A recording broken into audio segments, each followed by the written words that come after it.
My name is Martina Doblin. I'm a researcher at the University of Technology, Sydney, and I lead a group of researchers who are interested in answering questions about climate change and their effects on the, plant equivalents in the ocean, so the algae of the ocean, the grasses and trees that we associate with aquatic systems.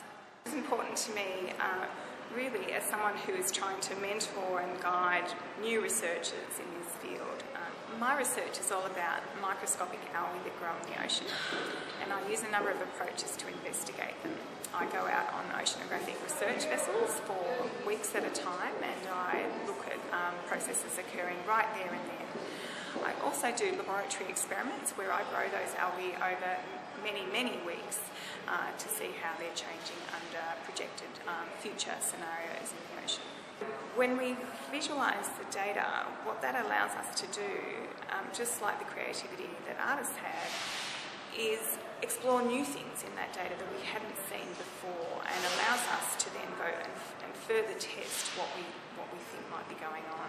And this is a very important part of scientific discovery and experimentation.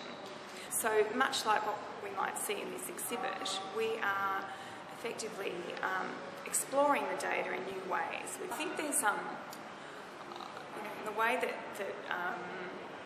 the science has informed some of this artwork, I think the artists can inform some of the scientists, not only to inspire them and build optimism, but to encourage them to see things through a new lens, to continue to ask deeper questions. If we don't do that, if we thought it was all summed up 10 years ago, we wouldn't have started to do these long-term experiments where over many, many generations we could see what algae were doing. And in that discovery, we then have determined that algae are far more resilient than we ever imagined they would be. And that has been transformational for that field of science. So I believe here that there's something happening in this connection between artists and scientists, and it's not a new thing. It's been happening for centuries, but it's very important. Somehow there's a language.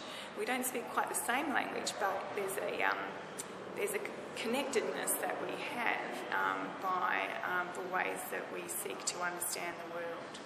Beauty seems to be the one common factor in this.